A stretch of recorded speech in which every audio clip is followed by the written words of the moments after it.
তোমার ভয় লাগে না? না, আমার ভয় নাই, আমার মৃত্যুর কোনো ভয় নেই। ঘরেও যদি মরতে হয় বাইরেও মরি।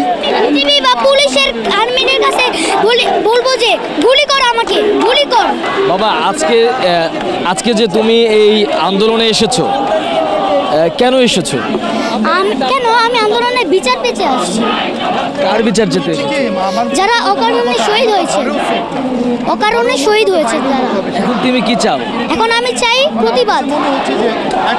আর আরেকটা চাই যে হাসিনা যেন এই প্রধানমন্ত্রীর চেয়ার থেকে সরে যায়। হাত প্রসারিত করে গুলি খেলো, তাদের ব্যাপারে কি বলবো? তাদের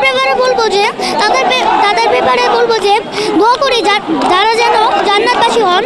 কারণ সে যে অকারণে মানে বলেছে, সে কিন্তু একটা মিথ্যা কথা বলেছিল। প্রথমে বলেছিল যে রাজাকারের বাচ্চারা কোটা পাবে না, মুক্তিযোদ্ধারা পাবে। আর আবার পরে বলছে যে আমি কি তাদেরকে রাজাকার বলেছি? তারা নিজেই রাজাকার বলছে। তাহলে সে কেন বলল মিথ্যা কথাটা? তুমি কি তোমার ভাইদের মতো বুক প্রসারিত করে দেবে? আমি অবশ্যই করতে চাই। আমি অবশ্যই করব। চাইলে আমি জীবনও দিতে রাজি আছি। জীবনও দিতে রাজি আছো? তাহলে আজকের এই আন্দোলনে কাকে নিয়ে এসেছো? আমার বাবাকে নিয়ে এসেছি। বাবার সাথে এসেছো? বাবা তোমাকে এখানে নিয়ে এসেছে? হ্যাঁ। তোমার ভয় লাগে না?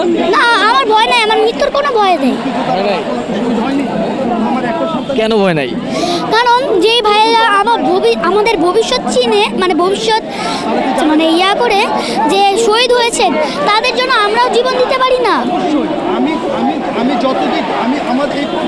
দর্শক, আপনারা দেখছিলেন যে আসলে এই আন্দোলনটি আসলে কোন পর্যায়ে গিয়ে পৌঁছেছে, সেটি এরকম একটি ছোট বাচ্চার কথাই আসলে কিন্তু বোঝা যাচ্ছে যে এখন এই আন্দোলনটি আসলে যেমন শিশু থেকে বৃদ্ধ আসলে সব পর্যায়ে কিন্তু এই আন্দোলনটা আসলে ছড়িয়ে পড়েছে।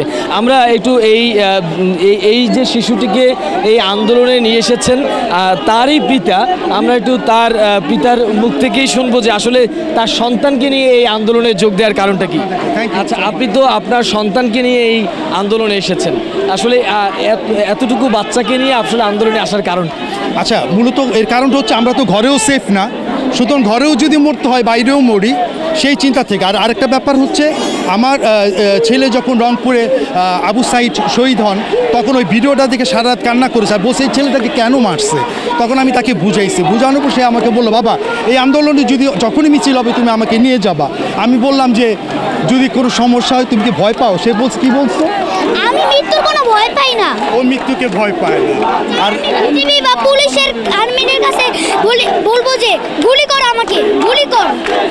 ঠিক আছে, এই হচ্ছে আর কিছু ভাই? আপনারা দেখছিলেন যে একজন বাবা তার সন্তানকে নিয়ে এসেছেন এবং সন্তান বুক পেতে দিচ্ছেন যে এই অস্ত্রের মুখেও তিনি দুই হাত প্রসারিত করে দিচ্ছেন।